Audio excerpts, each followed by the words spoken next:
Welcome to the Wish I'd Known Then podcast, where we focus on how authors found success, looking at strategies that have taken them to the top of the bestseller charts, as well as what they've learned from their mistakes. Because being an indie author is more than knowing the latest marketing trend.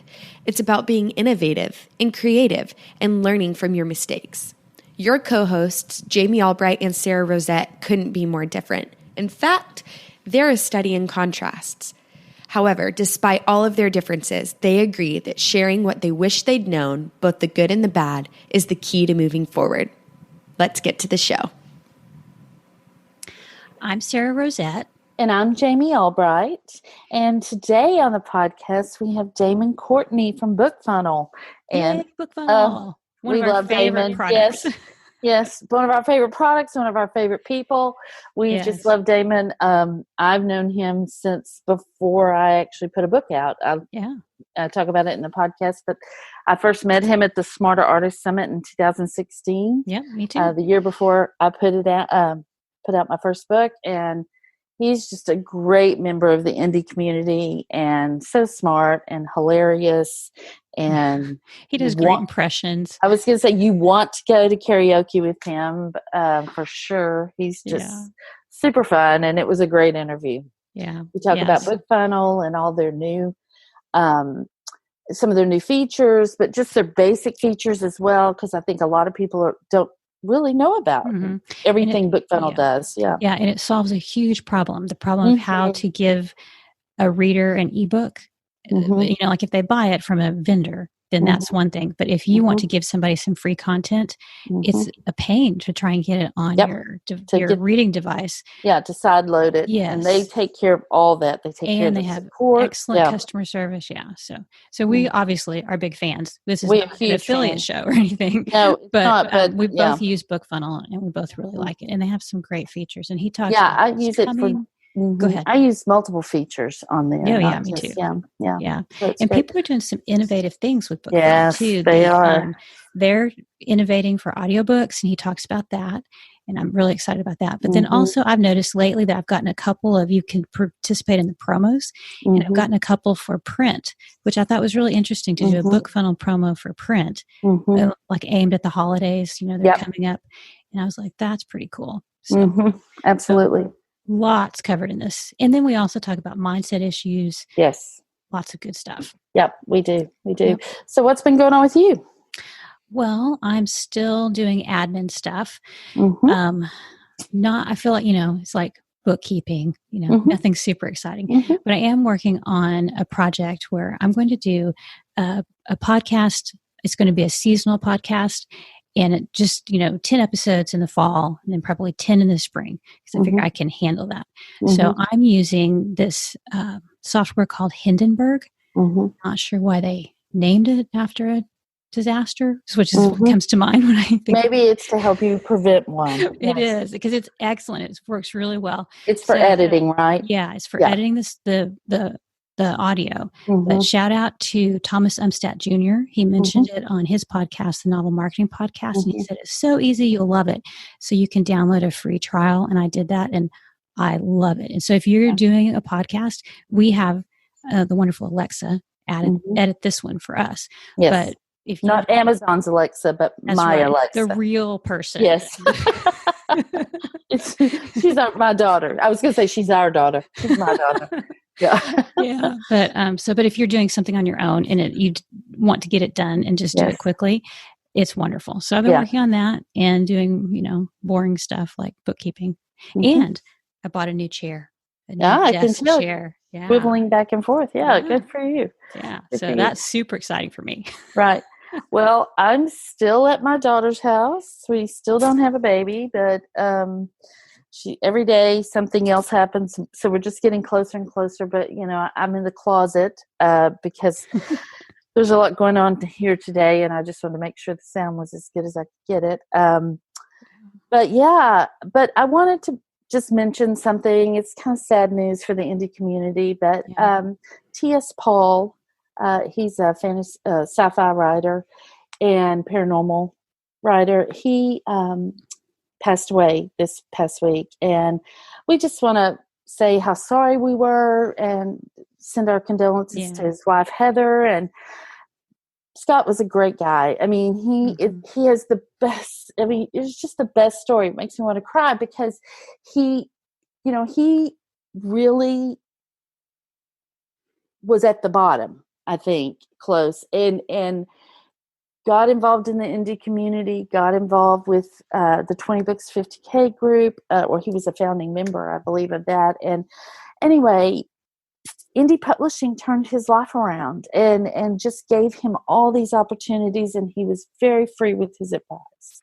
And just he and his wife Heather, just lovely people, and we're just so sorry, and he'll be missed. And so I just wanted to it's kind really of put that sad. out there. Yeah, sad thing. It is. It was just an example of the amazing difference it can make in your life. Absolutely. And, absolutely. So. He was just a great success story, and I, it just never failed to amaze me when I would hear it. I mean, I've heard it a couple of times, but it's just amazing. So that happened this week, and my news is just, I'm at that point in my book, about 20,000 words in, where this might not have been a good idea. I don't know. Or it's a good idea, but I don't have a story. So I'm had to take a step back. The good news is I'm not freaking out. I know this happens. Right. In the past, what I would do is it freaks me out, and then I get paralyzed and I can't do anything else. So I've sort of been trying to get a plan, but my plan right now is to write the next scene that I know about. Like, I don't exactly know what happens next, but I know that there's a scene coming, and I know that scene. So I'm just going to write it, and I'll fill in the blanks, and I'll fix it. I'm just not, I'm trying not to freak out. So, I think that's an excellent plan.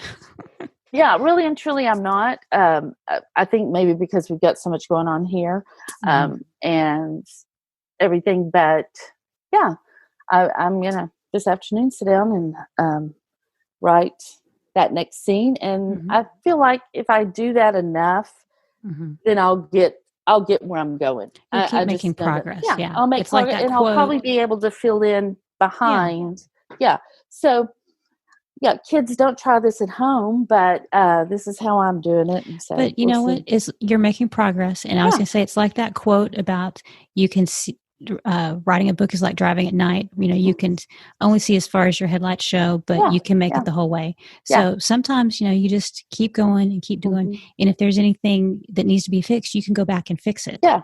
Yeah. I already see a few things that I need to fix. Just personality stuff, but I'm not going to go back and fix it now. I'm only 20,000 words in. If I do that, I won't finish it. So I'm just going to make a note and keep going. Yeah. That'd be a detour on that drive at night. So you don't want to do that. You should keep going. Yeah. But we talk about that in this interview with Damon about, like the focus and how difficult that first draft can be. And I totally agree with him. He talks about how that's very difficult. Some people love their first draft. We talked to CC Hunter. She said she loves the first draft. And I was like, oh my goodness, it's not my favorite thing. So it's so good to get it done. But if you can get through that, then you can go back and fix anything that's wrong. I've proven that I can fix things. So that I know. So that's good. But Another quote. Great books aren't written, they're rewritten. That's exactly right. That's right. This is a quote episode. That's right. Exactly. Well, let's get on to the show. And Damon, I think people are just going to love this interview. That sounds good. All right. Today we have Damon Courtney with us. Hey, Damon, glad you're here. Hey, great to be here. All right, so let me read a quick bio for you. Damon Courtney is the creator and CEO of BookFunnel, an ebook delivery service for authors and publishers. Though he would like to be a highly successful indie author, he could only lay claim to publishing a single fantasy trilogy that he does really like, despite its lack of sales. But self-publishing 3 novels did lead him to the creation of BookFunnel, so he's got that going for him. As a lifelong software engineer, Damon can often be found writing code for BookFunnel, writing code for some other crackpot idea he has, or spending time with his wife and kids. Polishing that super dad trophy takes time. I forgot I put that in my bio. Well, I can tell you, he is a super dad. I know that, and a super husband. So, I love Damon and his wife Julie, and they're so fun to be around. And this is a perfect example of his writing style, like his emails from BookFunnel. They always have that little touch of humor to them, and I really like it. Even his stuff about the history of BookFunnel on the website. Mm-hmm. It's got voice. I like that. It's all about our personality. If you go to our website, we try to make it very personal, and some of it's cheesy, but it's cheesy kind of hokey on purpose because we're just funny. We try to be funny. We try to be always try to be friendly, right? So if you get on our website, we talk about when we talk about our support team, we talk about Tex support because all of our support people are in Texas, and we tell people like be Texan, be nice, be howdy. Hey, how you doing? Great. Let me get you. Edith, we're going to get you that book. Don't you worry, girl. Like we tell people like be friendly. Make sure that people know they are not talking to a robot, and that often impresses people so much. Not only that they usually get a response within a couple of hours, but that they get a response and they're like, I didn't think a real human, a person was going to respond. Yeah, we respond to everything with a real person. We don't have robots here. Sets you apart. Yeah. That's right. Well, Damon, tell us, it sort of says it in your bio, but you were writing and publishing before you created BookFunnel. And so tell us about your fantasy trilogy, and then how did you make the transition from that to doing BookFunnel? So one of the pitfalls of being a programmer, being a creator of things like that, is that no matter what you see, you see software as a solution to everything. So if you have a problem, you're like, oh, I can write code for that. When I got into gardening, I was like, oh, I'm going to write some software to track my seed levels and the sunlight in my yard. Like it's stupid. I mean, just the kind of crazy stuff. But so I got into, I had published my books, and I published the first two books in the trilogy, and I knew I had the third one. I was working on that. And I was trying to figure out how to get more readers. I mean, right? Every author of the planet, indie, trad, doesn't matter. How do I get more readers? And the big trend at the time, which is still pretty popular advice, was, well, you should start building a newsletter and getting people, you should try to talk to your readers directly. You should try building that relationship with your fans directly. And I was like, okay, cool. Yeah, I can do that. I like talking to people. I'm pretty good at that. How do I do that? I go, well, you got to start a newsletter, and you got to give them, a cookie. You give them a freebie, a short story, or maybe the first book in the series or something like that to entice them. Like, okay, I can do that too. How do you do that? Well, you attach the EPUB and the Mobi or a zip file to the email, and then they just go off and put it on their device. And I said, oh, what? Yeah. No, that's not. I mean, like, I know how to do that because I had my Kindle for years, and I'd already figured all that out. I mean, the average person's not going to do that. I'm going to have to do a ton of tech support just helping people get a free thing that I wanted to give them. Right. And so I looked around and I said, I went to the biggest indie authors at the time, some of which are still big, many of which are not. And I signed up for all their newsletters thinking, surely that's not the real answer, right? That's just like there's an industry secret no one's told me about yet. So let me just go sign up and see. And no, they really did. Everybody just emailed the EPUB and the Mobi and said, Mobi, if your Kindle, EPUB, everything else. Good luck. Good luck to you. Yeah. And it was force be with you. Yes, exactly. And so I just, in my head, I'm just, no, that can't be right. That can't be how it's done. That's just not easy enough. There's no way that average people would be able to figure that out. And so that just little nugget was in the back of my head as I was continuing to write the third book, and it kept growing. I started seeing and hearing from authors on podcasts who were talking about, oh man, this side loading these books is such pain, such pain, such pain.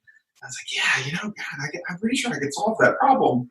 But I knew that if I started to solve that problem, that I wouldn't finish my book. So I had to force myself to finish the book first and put that idea out of my head. And then once I finished the third book, I started working on BookFunnel as a way that I was going to deliver my books. And at first it was just like, I'll come up with a really, really solid help document, right? Mm-hmm. That says, if you're on an iPad, here's the steps you follow to get it. And if you're on a Kindle Fire, here are the steps you follow to get your book. Right. And it started off as that, but then I quickly realized that was kind of insufficient, that people still weren't going to be able to get that. So anyway, that's where BookFunnel came from, was the idea that average people needed an easier way to be able to get books that didn't come from the stores. Obviously, right. Amazon does a great job delivering to Amazon devices, but you're not going to have any luck with Amazon if you're trying to deliver it to any other device. And the same for Kobo and Barnes & Noble and everybody else in the market. So right. Well, we first met at the Smarter Artist Summit in 2016. So that was a year before I published. And I didn't know anybody. Well, I knew Danielle because we had sort of met before we went, but that was it.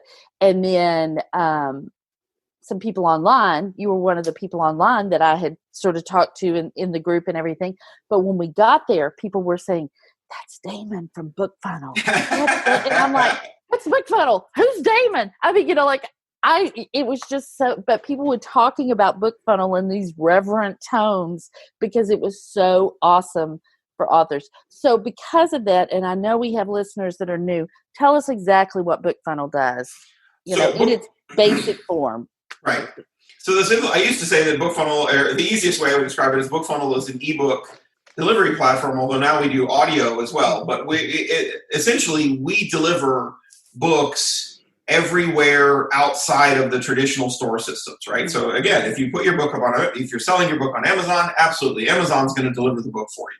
If you put your book on Kobo, if you put it up on Barnes & Noble and Google Play, all of those guys, they're going to deliver the book for you. Mm-hmm. But when you have situations where you want to deliver a book outside of anywhere in that system, example, you set up a newsletter and you want to give them this free novella that you've written specifically that leads into your series, you need to deliver that novella to them in a way that is going to be platform agnostic. No matter if you give them one link, no matter what device they have on the other end, they're going to be able to get it. And that's what BookFunnel does. And so we give instructions, we guide them through the process, as well as have software that will push the books to the right place when they need to get there, depending on what device you're reading on. Mm-hmm. And then we have support people that are trained in every device imaginable so that when someone has trouble, and they often do, particularly older readers in genres like romance and mysteries, that we tend to get a lot of emails from older readers. But that's what our people are there to do, is to help them get the book and get it through to whatever device they're reading on. So, I mean, authors use us for all kinds of things. Really, I like to think of it as like all the cool things that you could do as an indie that traditionally published authors could never do because they don't own their books, right? I own my book. If I want to, one of our authors, which I don't mention anybody, but one of our authors, every time a friend of his on Facebook has a birthday, he sends them a free ebook as a gift. Just say, "Hey, happy birthday, here's one of my books I think you'll love." And that's not something you could do unless you were willing to literally go and just buy a copy on one of the stores. Mm-hmm. And like, "Oh, I'll buy you one on Amazon. I hope you don't have a Kobo reader, because then I just bought you a book you can't read on your device." Mm-hmm. Whereas anything you send from BookFunnel, you can read it anywhere. Yeah. And I've used BookFunnel since I started and have never. I have, because pretty much. I demand all my close friends have to use it. They're required by contract. And it's such a hard sell for us. Right. We're like, "Yes, please." Right. And I have never had a problem. Like, I have never had a reader. Well, I think I may have had one reader that said, "I'm not sure how to do this."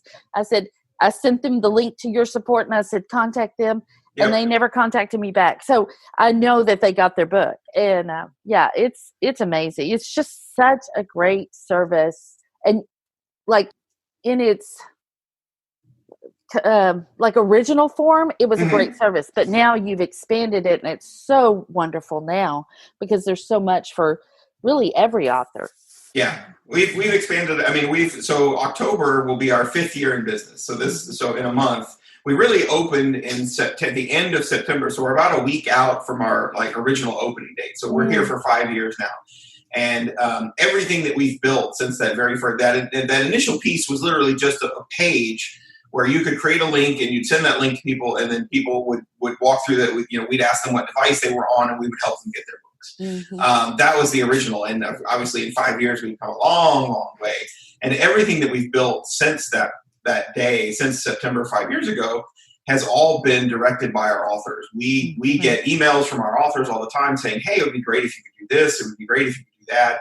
And everything that we've done has all been about building up all of those features to continue to give indie authors, and we work with publishers too, but by and large, our target base and our audience has always been indie authors. Mm-hmm. And we're there trying to build the tools that make indie authors' lives easier. Like, what can we do that would make it easier for you to do that? Oh, you want to send out advanced review copies. Great, we built a tool that will let you do that. You can send out your ARCs, and we'll handle all of that stuff. Like that's the kind of and that's how I've always been as a software developer. I like to listen to what people want and say, oh, hey, we can build that. We can solve that problem. Awesome. Yeah, I think that's what differentiates you from so many other author-related support or businesses, because you're very author-centric. And I think probably part of it comes from you being an author yourself. Absolutely. A huge part of that. Yeah, and you're very much into, you want to know what people want to do, and you want to help them do it, which is wonderful. So coming at it from, you were an author before, so you already know sort of like what our issues and problems were. But is there anything that you wish that you had known about working with authors and publishers, like looking back now as you're on the provider side? From the provider side, I guess I would say from the author side, and then also as more of from the provider side to the indie authors that are just starting out, I wish that I had spent more time writing and less time on the self-publishing, at least initially. And I say that with a caveat. It doesn't mean that you should absolutely treat your writing like a business, and you should be aware of trends. You should be aware of what's going on in your market, right? If you're going to be an indie author, you are an entrepreneur. You're starting a brand new business, and the product that you're selling is your books, and the product you're selling is you. But I wish that when I first started writing my book, I spent hours and hours and hours on, at the time, keyboards and the few places that we did have where indies were sort of huddled together in the shadows, like, I can publish my book. I spent so many hours there, just learning and learning and learning and learning, which was great knowledge. But then so often I didn't apply that knowledge because I didn't have anything to apply it to. I had one book published, and when I should have been really just like writing the next book, and also learning that other stuff. And I'm not saying that you shouldn't spend time learning that other marketing stuff, listening to wonderful podcasts, such as the one you're listening to. But I wish that I had focused a lot more of my time on the writing. And I see authors today that they put out that first book, and I get it. For some authors, they may have been working on that first book for years, right? It just was like pulling teeth to finally type the end and get that first book done. And so now they're just like, great, now I'm going to get out and sell it. And I don't have the heart to tell them, you're probably not going to sell very much of that first book. You should absolutely put it out there, but then you should get to the next book. You should start writing the next book and work on that first book, but don't start driving a ton of money into ads, and don't start spending, hours and hours trying to learn how to do marketing, when really the best marketing is go and finish the next book and start putting that one out there at whatever pace that is for you. Right. It doesn't mean like, oh, you got to write a book every week if you're going to be successful. You see that message. You got to write a book a week if you're going to be successful in indie publishing. No, that's not true at all. But you do have to keep writing books. Yeah, right. It's the figuring out the balance in the writing and the publishing, and that's really, really tricky. But a lot of that you can't do. Like Jamie's the exception, I think, because she has done really well, like out of the gate with one book, but she spent a lot of time with ads too, and learned how to do ads. So it's like figuring out how much time can I write and how much time can I market, and how can I sell my books and keep writing at the same time. It's the conundrum that is unsolvable, I think, for all of us. Well, and the thing that I always tell authors when I meet them at conferences is you are an entrepreneur, right? If you were a chef and you made the greatest food in the world, but nobody knew what your food tasted like and nobody was buying your food, it wouldn't matter. All the greatest meals in the world don't mean anything if nobody's eating them. So if you're a writer and you write the greatest book ever known, but you can't get it out in front of readers, then you're not going to be very successful. As an entrepreneur, you have to think of all of those angles. And I think, what Jami did, I would say that she is a little bit of an outlier. But at the same time, if she had written that one book and advertised the heck out of it and got some great sales and never written the second book, she would not be sitting here talking to you today about indie publishing. She would be one of those who maybe sits off to the side and was like, oh yeah, I did some indie publishing. It's not a great way to make a living. With a cigar hanging out of my mouth. Back in the day. Like Harvey Firestein. Yeah, you can't make any money in indie publishing. Let me tell you about the game. Right? And so, but she continued to write, right? And she wrote books that people love. And that's the biggest thing that you can do. Well, thanks, guys. So other than that, what you just said about, kind of not writing the second book, what are other things you see authors doing that aren't producing results? Like, I know one for me, and I did this too, and I see so many authors doing it, and I see some avoiding the trend, but unfortunately I see too many, is you don't need an author website to get started in indie publishing. And what's worse is that I see authors pouring tremendous amounts of time into because you're an artist, right? And part of the I don't know if you've ever heard I think it was Ira Glass who did this whole he had this whole monologue, which was great, and talking about art. And the problem with art is that as an artist, when you decide to create something, usually it is because you have a sense of art and you have a sense of taste, and you're like, oh, I can create something beautiful here. I can create something. In the case of writing, oftentimes it's like, man, I just can't find any books like the ones that I want to read. Screw it. I'm going to write my own books, and they're going to be the kinds of books that I want to read. And so you start writing those books, but initially when you do it, the problem is that you have great taste, but you're not great at writing yet. And so you write that first book, and you have enough taste to know that what you've written is not that great. You might really like it. And of course, I would say just put that out into the world and go on and write the next book and keep going, because there are people out there who are going to love it for exactly the same reasons why you wrote it. But the problem is that authors tend to get mired in the details. So they're like, oh, I'm going to build my author website. I can't tell you. I mean, I'm a techie guy, and I spent days working on my website, spending it weeks researching where should I host it, what software should I use, how should I do it, all this stuff. Like, nobody goes to my website. Not even when I was publishing my books, didn't people really go to my website. And it wasn't really necessary. If I had just had a landing page for people to sign up to my newsletter, that would have been plenty enough, and I could have moved on, and I would have kept writing books. Yeah. I agree. I think that's important. My son-in-law is, my daughter works for an indie publisher, a publisher, and does a lot of stuff. So they've sort of and plus with me, they've sort of gotten into the world a little bit. Yeah. But he's working on some stuff, and he was asking me some questions, and I was telling him about certain things. And I was like, well, I haven't done that yet because I just don't have time. I haven't. It's a good idea, but I haven't done that yet. And I was thinking, gosh, there is a long list here. And finally my daughter said, hey, I can help you with those things. And I was like, good, I'll let you, but I don't have time to sit back. I mean, you just have to know your limitations. And my limitations are it takes a lot of concentration and effort for me to write. And then the business part of it.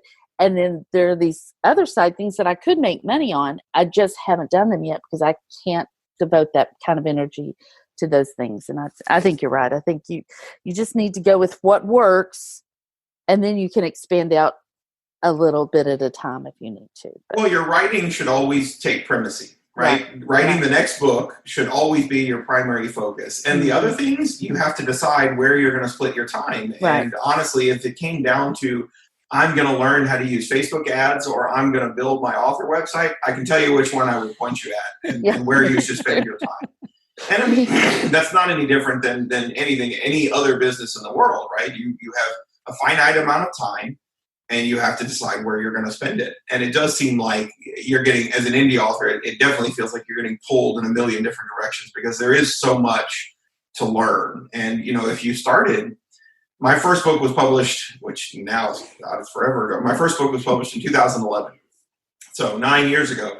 And if you started 9 years ago learning all of this stuff, you would have learned it little trickles at a time, because 9 years ago, we had none of the tools that we have now. And so as each new thing came out, you're like, oh, I'm going to go learn that. Oh, I'm going to go learn that. If you're just getting into indie publishing today, it's like, boom, here's all the stuff you need to learn. Right.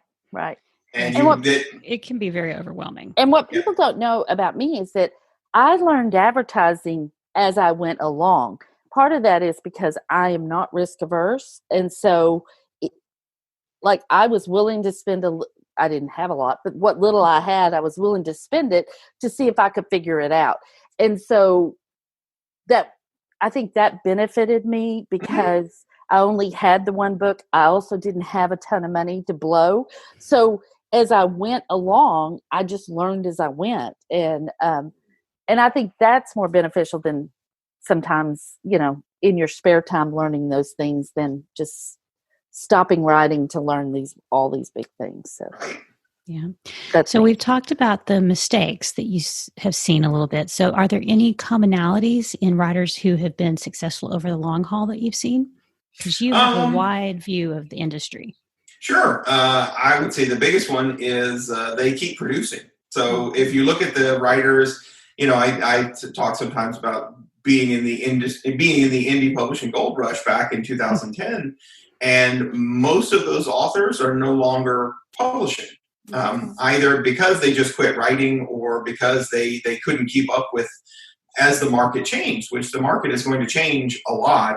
And has changed a lot in the last decade, and it's going to keep changing. So as an indie author, you're going to have to kind of keep up with some of those trends. But like Jami was saying, you can kind of keep those in the periphery of your vision. And the primary thing is the writers that are still here, they're still producing. They're still writing books, and they're writing books that people love to read. They have maybe even moved into other genres, but by and large, they figured out, because this is something that you only get from practice, from continuing to write. They figured out what people like to read, and they said, I'm going to keep writing those books, the ones that people like to read. So that's, to me, the author. I mean, like, there were authors that I grew up reading that you read a series of theirs, or you read a few of their books, and then they never published again, or I never heard from them again. And then there are authors that I have read since I was a teenager, and they're still putting out new books every single year. Now, they're trad pubs, so they're only putting out 1 or 2 books a year, but still, like, I have authors that I have read now for over 30 years, and they're still tapping away on that keyboard. They're still putting out books. And that's the biggest thing that you can do if you want to keep publishing. What is it? The quote that I've seen is like, you only cease being a writer when you stop writing. It's not about you didn't, as long as you keep writing, you're not failing. You're a writer, and you keep writing. Yeah. And I've said that 100 times. You only fail if you quit. That's it. Because it takes me so long to get a book done and it feels like a failure, but then I finish a book and I'm like, no, I'm not. You only fail if you quit. I mean, that's just the bottom line. So, and I would imagine that is difficult. If you are a slow writer, you're watching, the other one is stop comparing yourself to everybody else. Yeah. If you want to, because even the successful people, even the failures, we do, human beings do this thing where we when something bad happens, we look at what something bad happened and we look for the reason why that wouldn't have happened to us. Somebody was in a car accident. Oh, because, somebody ran a red light. Oh, I always wait 3 seconds before I go through a light just in case. Like, we come up with these reasons why that bad thing that happened to you, that wouldn't happen to me. And, but we also tend to compare ourselves to the successful people and say, well, I could never be that successful.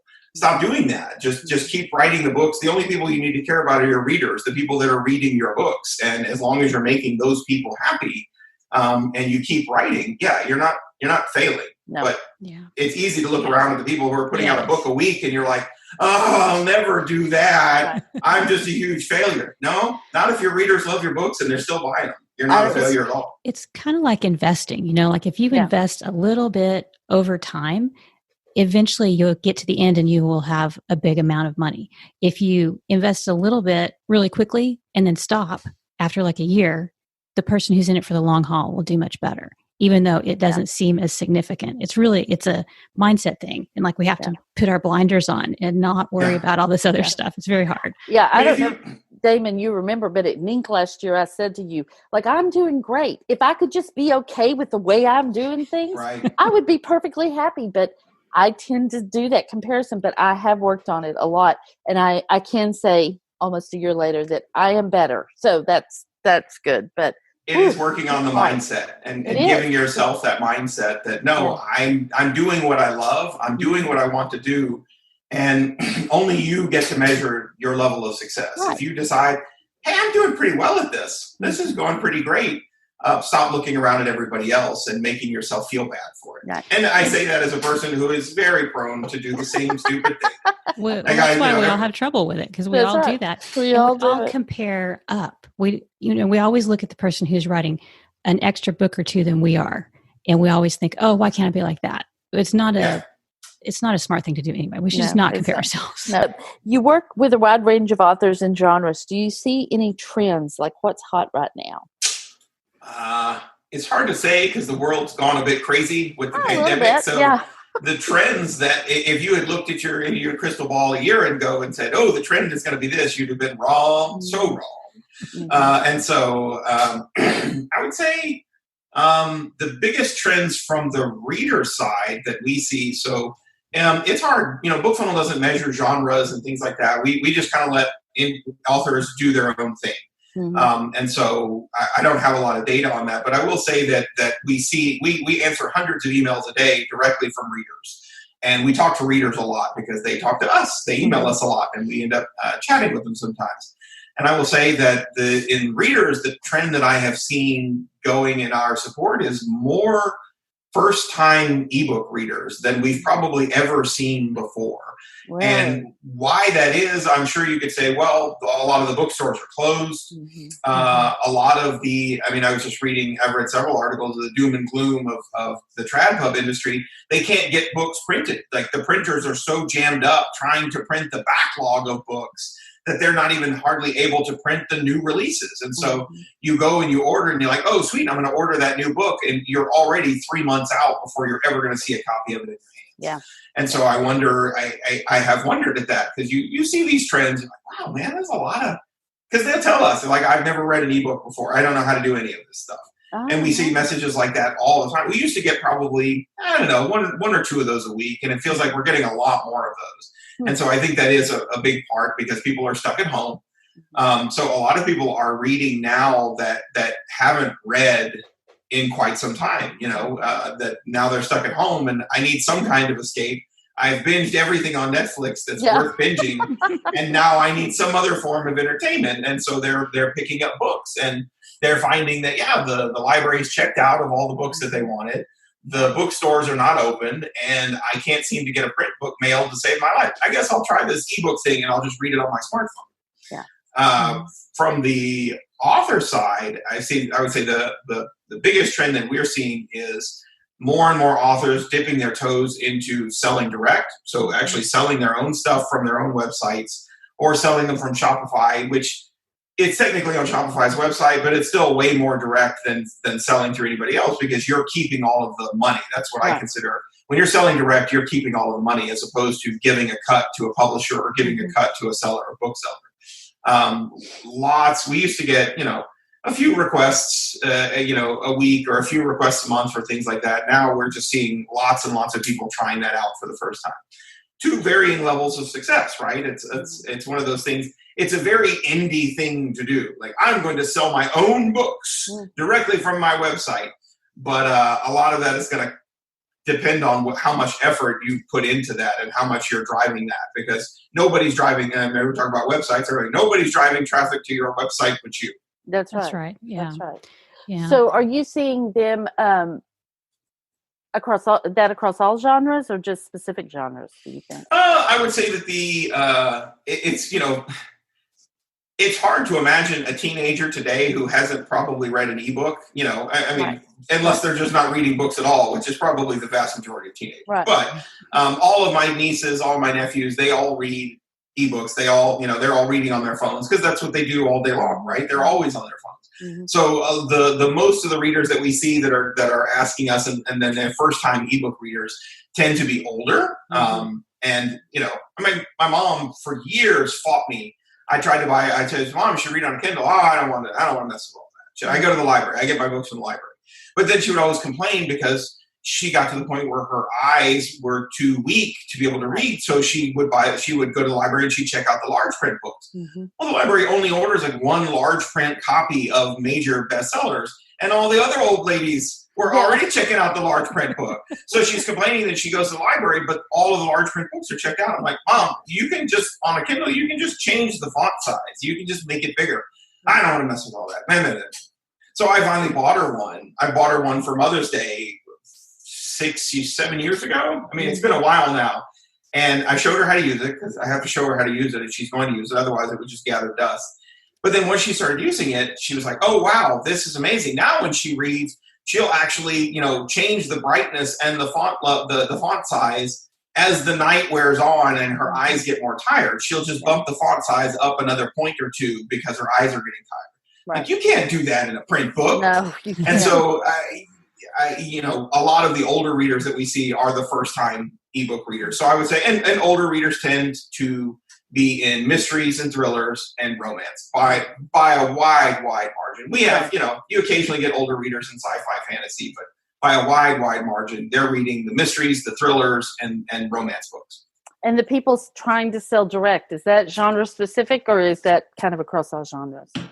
I guess I'd see more of it in romance, if only because I always tell people that the romance authors are always the ones out in front leading the charge, right? Yes. They're the ones, yeah, they are. Well, they're the ones, and I don't know if that just comes from a spirit of romance publishing being always sort of considered on the outside. There's we got a little bit of a chip on our shoulder. Yeah, right. So there's the five. Oh, there's the big five, and then Harlequin's over there doing their man chest books or whatever, right? Yeah. Except that crying all the way to the bank. Yeah, exactly. But that probably gives a lot of romance authors a little bit of that chip. Like, screw you, I'll just do it myself. Right. And so I see more and more of the romance authors that are most of the bigger stores. I will say the ones that are selling more are definitely in the romance genres because those authors have built up a loyal readership, and those loyal readers are willing to buy direct from them. Most of them are not. It's not that they're not also publishing on all the other bookstores. Of course they are. You'd be silly to not reach whatever markets you can possibly reach. But now that they're selling direct, they're starting to get more and more sales because they're doing something different. I tell people that are starting to set up direct sales or they're trying it out, don't just make your website one more place to buy the same book for the same price. Because if I'll be honest, if I can go buy it on Kobo for $4.99 or I can buy it from you for $4.99, it's a whole lot easier for me to just go punch a button and boom, it's on my Kobo. So that's how I'm going to do that. But and not all readers are like that. A lot of readers, they love their authors so much that they're absolutely, with just a little bit of a push, like, hey, you can go buy it from your favorite bookstore. But if you buy it from me, I get a little bit more money. And readers respond to that. They really do. But the ones that are really doing well are the ones that are selling things that you can't get anywhere else. They took 3 books and boxed them up, and they don't box them up anywhere else. And so, they're $5 a book over on Amazon, but they box them up for 10. So now it's like buy 2, get 1 free. You can't, they don't box them up. They don't want to sell them on Amazon in that box set. They want to make that money directly. And they want to, more than that, because on a $10 sale direct, you're going to take home $9.30. You're going to take home the vast majority of the money on that sale. Right. But more than that, you're going to create a direct relationship with your reader, and you actually know who those readers are because you have the data. I know who purchased my book. And so you can take that data, and if you send that out to your newsletter and say, hey guys, I boxed up these 3 books that I don't sell in a box set anywhere else. So if you haven't read the whole series, now's your chance to get it at a really steep discount. Not only are you going to get people to buy it because everybody loves discounts. Go ask BookBub. Everybody loves a discount. Not only are you going to get readers who love you because you've offered them a discount as a way to buy your series, but you're going to know who those people are, and you can take that data, run it back into your newsletter, and create a separate list of these people buy books. This group of people right here, for sure, I know they buy books because they actually bought one from me. Right. Yeah. Right. That's awesome. I've dabbled in that a little bit, the direct sales. I've used BookFunnel, and what I did was I boxed up. I had a series with 6 books at the time, so I did all 6 books, and I did it at Black Friday, I think, and said, just to my list, if you want these all together. And I was surprised because I thought, most of these people, they've probably read my books or they've read most of them, but there's something about the convenience of having them all together that they were excited about. They wanted to be able to binge read all at the same time. And so that's part of one of my plans for the rest of this year into 2021 is to do more box set stuff that's just exclusive to my newsletter for the things that aren't available online at the stores, they can get it through me.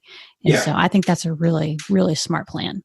Yeah. Well, and also you're giving, you're giving value to your readers, which is I think that's one of the biggest tenets that, as far as best practices go, that kind of gets lost sometimes because we get a little bit precious about our books and we don't want to sell 3 books for $10, but you're not looking at the big picture. You're and so build a long-term relationship. Yes, exactly. Yeah. And it's better to sell a box set than to not sell a single book to a person, right? They might not buy one, but they go, "Oh, that's a deal, so I will buy it." Well, and to Sarah's point, a lot of you get lost. I think indie authors also tend to get lost in the new books. It's because that's the exciting one, right? It's the great one. The best book is the one that I haven't. The next one that I'm supposed to be writing. So the one that you're currently writing is terrible and no one's ever going to buy it. And the next one's going to be the greatest one, right? But there are so many readers, especially if you are out there working on building your mailing list, your newsletter, and you're getting attention from readers and you're talking to those readers. So many of those readers, especially if you've been doing this for a while, they didn't read your other books. They found you through this book or through this series, but they never read that earlier series that you wrote, or they didn't read all of it.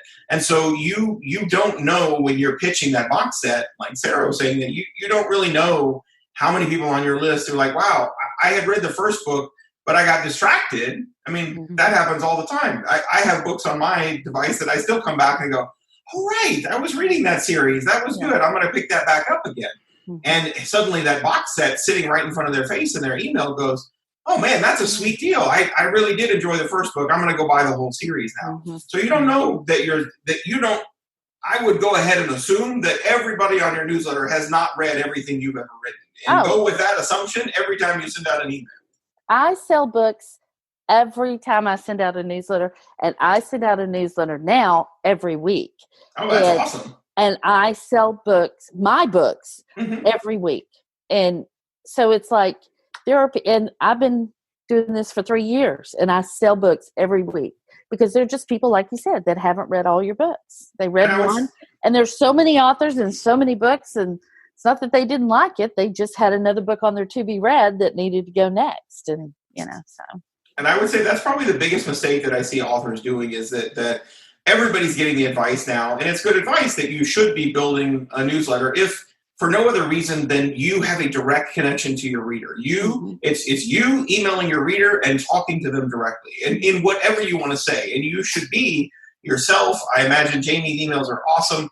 Just be who you are and constantly just a regular reminder to readers that you're here and that because they have tons of books on their to be read pile. Any reader has stacks of books that they read, right? And you want to make your book get to the top of that stack. And I would say the biggest mistake that I see authors doing is they're all working to build their newsletter because everybody told them that they should, but then they're not doing anything with it. They're not emailing those readers. They're not talking to them. They're not engaging with them in any way. And that is a huge missed opportunity.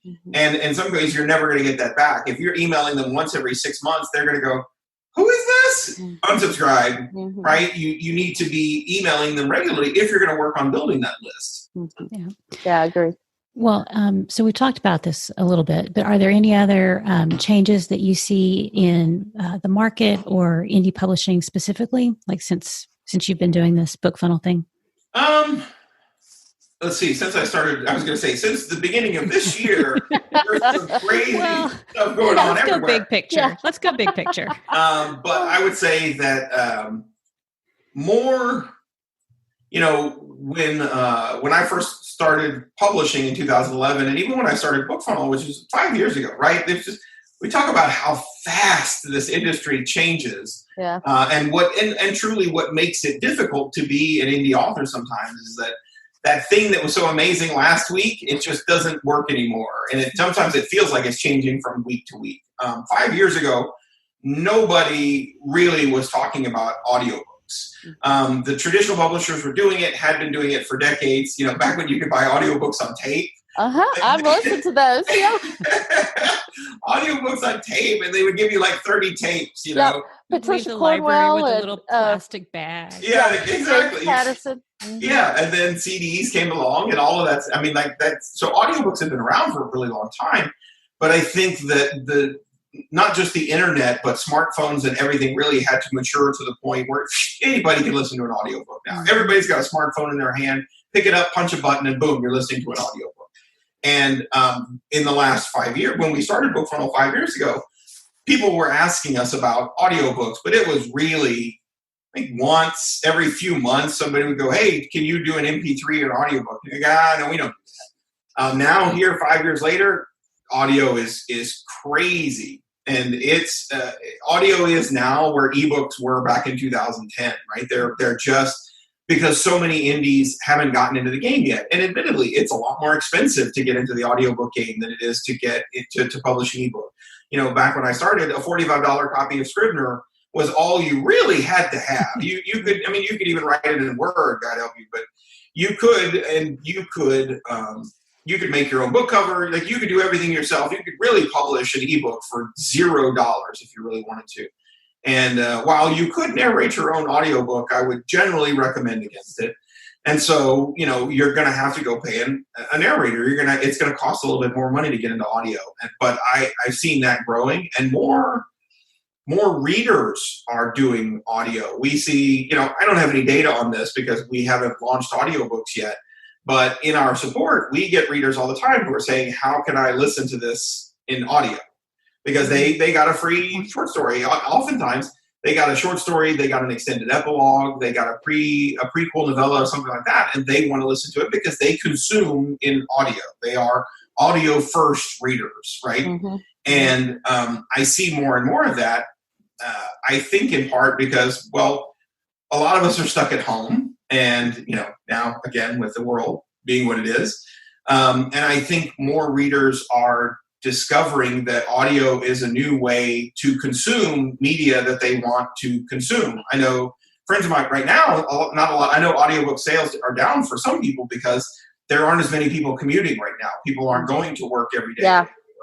But some of my best friends they would commute every day an hour each way, and suddenly they were like, hey, I have 2 hours a day to enjoy books again, but reading an ebook on the highway seems perilous. So not recommended.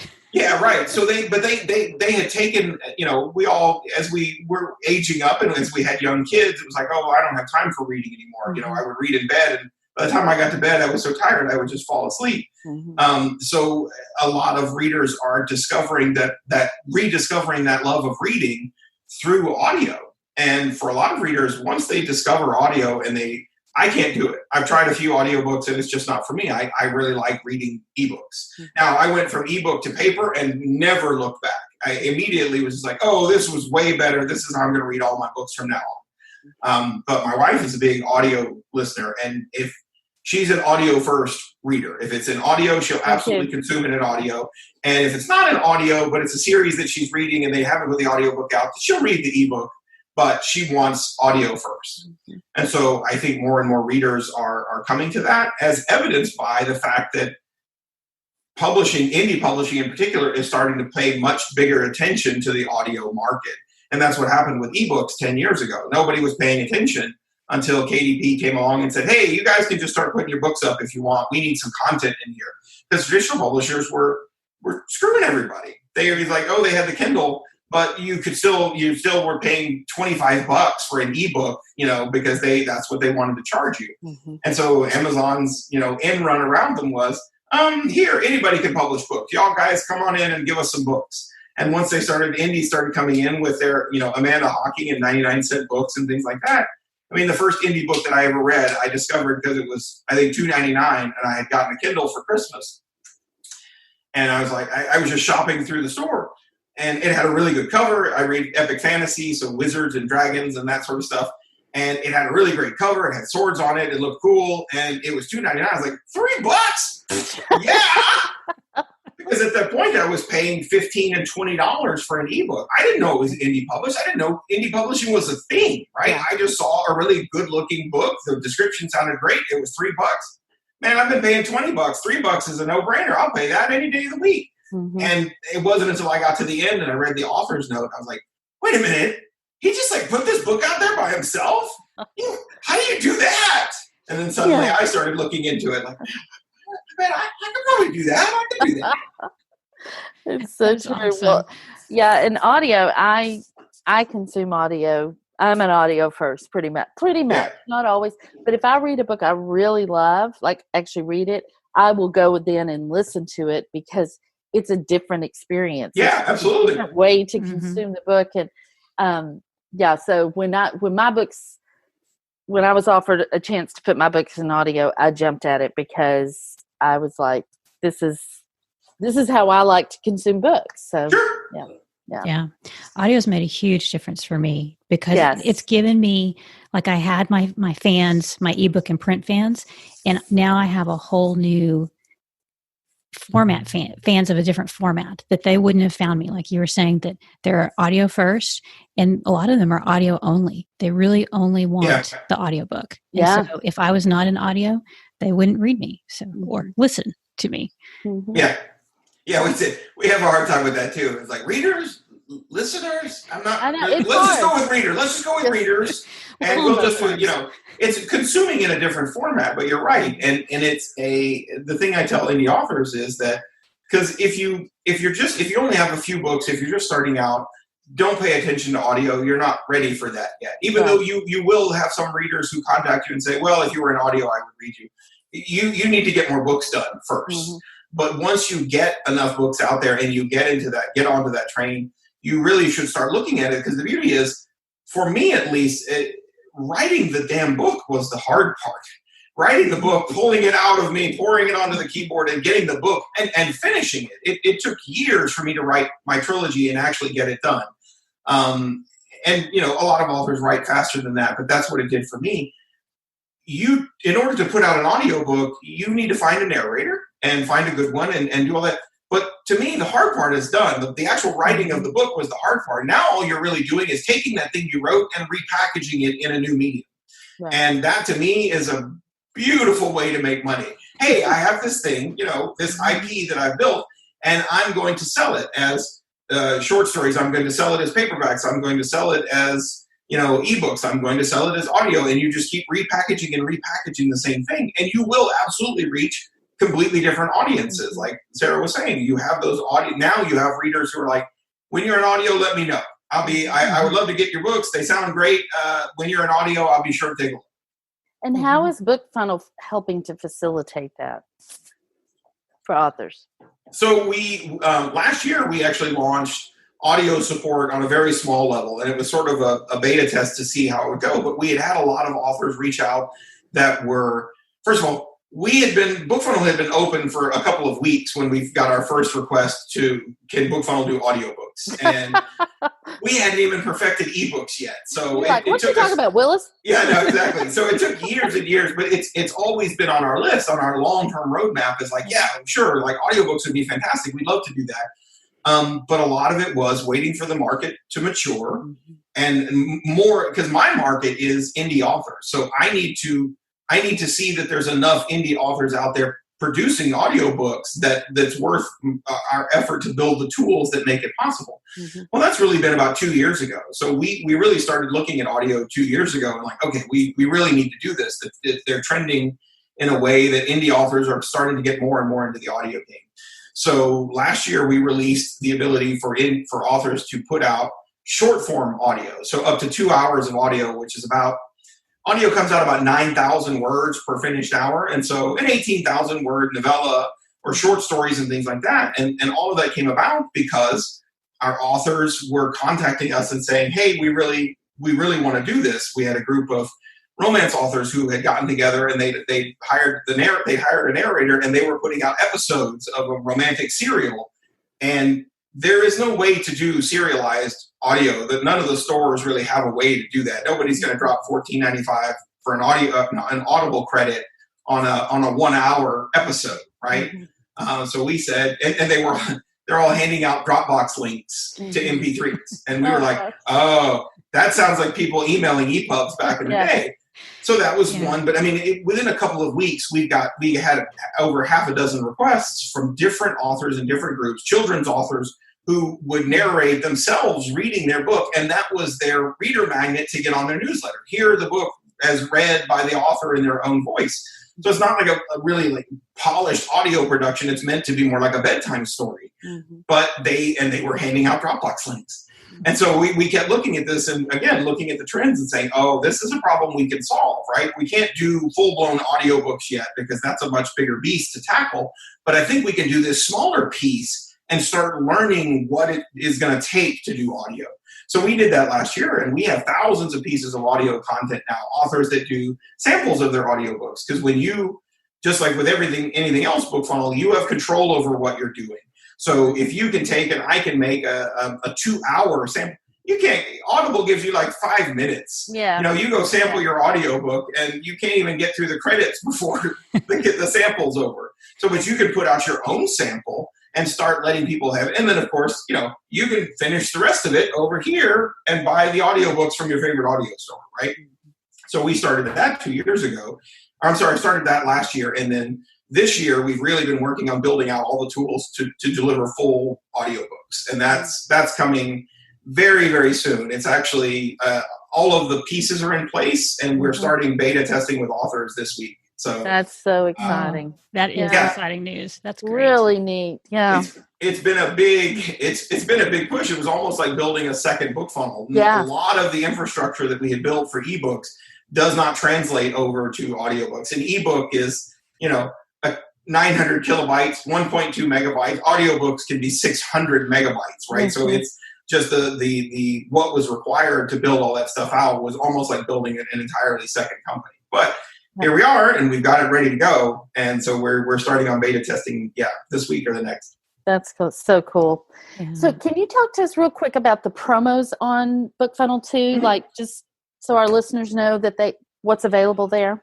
Sure. So promotions are, I like to preface by saying BookFunnel is not a promotion platform. We are not there to drive readers to your book. And in fact, we very purposely built our software so that it doesn't work that way. We don't, when Jami sends out the extended epilogue to her book, we don't send them the epilogue and then say, oh, by the way, here's 3 more romance books you might like by other authors. Right. Our goal is our authors always come first. And so to me, if the author wanted to advertise someone else's book, they would put it on their page and they could do it themselves. That's not our job. So we don't promote your books to readers, but we do have a promotions board because we have tens of thousands of authors on BookFunnel. And a lot of them were emailing us and saying, hey, can you give me the email addresses of some other cozy mystery authors on BookFunnel that we might be able to share with? Well, of course, I can't do that. I'm not going to give you my authors, but we built a promotions board as a way for authors to meet and find each other. So when you go on BookFunnel, once you're signed up, you can go into the promotions board. You can narrow it down by genre and say, oh, like me, I'm a sci-fi fantasy author. I write only in fantasy, but sci-fi fantasy always gets lumped together. So I'm a sci-fi fantasy author. So I can go in, and as soon as I sign up for BookFunnel, I can say, here's what I write. Here are my genres. And BookFunnel will send me a happy little email every day that says, hey, here are the new genres, here are the new promotions that were posted in sci-fi fantasy today. And with a quick scroll through the email, I can go, oh, that one looks really good. And I can go join up with other sci-fi fantasy authors that are all doing the same thing. We're all trying to work to build up our newsletter. And you have a newsletter, and I have a newsletter, and Sara has a newsletter. And if we all just email once our own newsletters, then we can expose our readers to these other authors. And they're already predisposed to like the authors that I'm exposing them to because we're all in the same genre. We're all writing. And some of the promos get really specific. They're like fantasy with great villains, right? Or superhero fantasy, right? All of these things that you can narrow down. And if my book is in there, chances are good that all of my readers, they love that kind of book. That's what they want to read. So all I'm really saying is, hey, here's 20 other authors' books that are all right up your alley. And what's even better is anybody who clicks through my newsletter and clicks through to that promo and downloads your book is not only a reader of your genre, they're a reader who gets on authors' newsletters and doesn't unsubscribe, and they're a reader who opens those authors' newsletters and clicks on links in them. That's like the best kind of lead you could possibly want. Right. And it is just a lead. So once they sign up for your newsletter, it's your job now to convince them that they need to move your book to the top of the to be read pile. And that's where your welcome email and your welcoming sequence and all of that stuff comes in. And that's where all that horrible marketing stuff comes in that the authors all hate to do. But that's the part that you need to work on. And once they get on your list and you start, you don't want to market to them like, buy my book, buy my book, buy my book. They get on your list and you say, hey, here's why I write what I write. Here's the kinds of books that I love. I mean, I could tell you exactly why I wrote my books. And it was because at the time in fantasy, now it's gotten a little bit better, but not great. In fantasy, we had spent decades, the traditional publishers had spent decades publishing what we call grimdark fantasy, which is basically anti-heroes and bad guys and Game of Thrones. If you've seen HBO's Game of Thrones, so that was the sort of grandfather of grimdark, was George R.R. Martin's A Song of Ice and Fire. And I can't do that stuff. I don't need my hero to be a goody two-shoes, but I want to know that the hero is ultimately going to win out, that good is going to triumph over evil, right? That's the kinds of books. That's why I read fantasy. It's what I love. And when I put my books out there, I was writing them because I couldn't find anything that did that. All the fantasy at the time was all grimdark. I'm like, I don't want to read that stuff. I just want to read stories about heroes and things like that. So I put that out there, and that becomes the brand, the author brand that you're telling readers. So if I were still selling books, that would be my welcome email. Hey, this is the kind of fantasy that I write. So let me be really clear. If you're looking for heroes and you're looking for, bad guys that lose, and here's what you're going to get when you read my books. And that's the calling card that you're putting out there every time you publish a book, whether you know it or not. Yeah. So basically you are writing the cozy mystery of the fantasy world. Exactly. The lighter, happier version. Yeah. Well, what's funny is I totally love that. They after grimdark, people started reversing back. I mean, it's like a trend, right? It's a pendulum. It swings back in the other direction. Yeah. But then people started calling it noble bright because that's, I guess, the opposite of grimdark. But what's funny is that used to be just fantasy. That was fantasy, exactly. Right? That was just normal. So funny, the definitions and the way things change. So speaking of trends and things changing, what do you see coming up in the future, like maybe a couple of years out? Well, not to harp on it, but audiobooks is probably the biggest trend that we see. I mean, so the ebook market has sort of matured a lot more. I wouldn't say that we're at the top of the curve as far as like adoption, because like I said, we still get from readers every week who've never read an ebook before. Yeah. So we're still getting into that market a lot more. But the tools have matured. There isn't anything in ebooks that indie authors. There's nothing that a traditional publisher can produce that indie authors can't also produce on their own. We have all the same tools they do. We have access to the editors, the cover designers, the software. We can do everything that they can do, right? Right. And that's not necessarily the case in audiobooks yet. The tools market hasn't really matured to the point where you can do all of these amazing things with your audiobooks. Mm-hmm. And so I don't want to give the impression that if you're just starting out there, you should be like pushing all in on audio. No. Don't do that. Push all in on writing more books. Mm-hmm. Focus your effort and your time on writing, becoming a better writer, and putting more books out into the market. But once you find a toehold and you have found some success and you're making some money, take that money and reinvest and start looking at maybe putting out audiobooks, because you're taking the money that you invest now, you'll own that audiobook for the rest of your life. And now you can reach out to a completely different market than the same people that you're marketing your ebooks to. We now have authors that are using the short form audio feature that I was telling you about earlier on BookFunnel. They give away a novella audiobook as their reader magnet, but they're taking those readers and putting them onto an entirely separate mailing list under their mailing list structure. Those are audio listeners. Mm-hmm. Like if I give you the choice when you sign up and you can have, here's my ebook novella and here's my audiobook novella, and you download the audio, you're an audio first reader. Right. So I'm going to put you on a separate list because I know that that's who I'm going to advertise my audio to when I have the new audiobook out. Whereas when I have the new ebook out, especially if you're not able to produce them in tandem, and sometimes that can be really difficult, even if you get it done I mean, because we're indies, right? As soon as the ebook is done, I want to publish it. I want to publish it now. But by the time you're done writing it, you've got months before the audiobook is probably going to be polished and done and ready to go. So if you could hold your release and release them simultaneously, that would be great. Mm-hmm. Most authors can't. It's really difficult, and it takes a lot of time and money to do that. So if you can't, the thing that you want to be able to do is, I'm going to email my ebook list with the new release, but I'm not going to tell those audiobook listeners about it, because sometimes they get mad. They feel like they're getting left behind. Yeah. They feel like all you care about is your ebook market, and your audiobooks are always months late. They don't care that that's just how the industry works, right? So you save that list and you say 2 months from now, hey, my new book is out in audio, and now you're getting that attention in another way. Right. Yeah, and that's I'm so looking forward to BookFunnel doing audiobooks, because it's such an opportunity, because as indies, we have to send everything off, and it has to be approved by ACX and the different stores. And so it's very hard to control the release dates and to make sure everything, if you're trying to do a simultaneous release, which I tried, it's very, very difficult.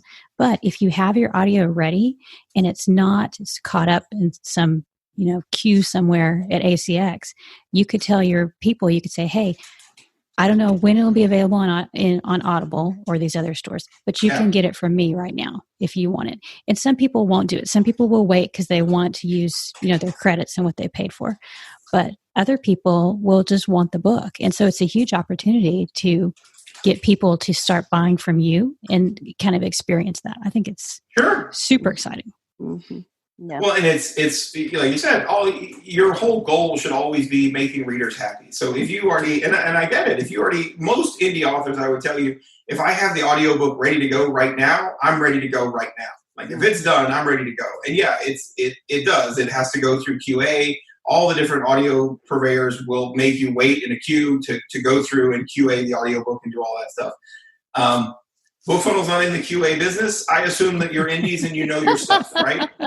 We appreciate that. It's true. We treat our authors like adults. I assume you know your stuff, and we're terribly, terribly impatient people. So anything you put up on BookFunnel, it's up immediately. When you upload an ebook, if you change it, because authors will ask us sometimes, like, oh, I have an arc going out, and now I found a bunch of typos, and I want to put up a new version. How long before it's ready? It's ready now. Immediately, I've had that happen, Everything on BookFunnel is instantaneous because we hate waiting.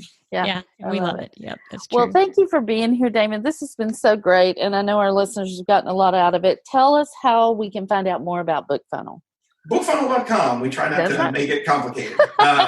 So we have all our stuff there. And if you have any questions at all, you can email support@bookfunnel.com. There's a contact form on our website. We get questions from indie authors all the time, even stuff that has nothing to do with BookFunnel. Our people are experts in all things BookFunnel, and they're pretty darn good at indie publishing and questions in general, too. Feel free to email us, and if you have any questions, we're always there. All right, been great. Awesome. Thank you. Yeah. And so we'll have all the show notes and the link to BookFunnel and the other things we talked about. It'll be at wishidknownforwriters.com. Yeah. Bye. Thank everybody. you guys for having me.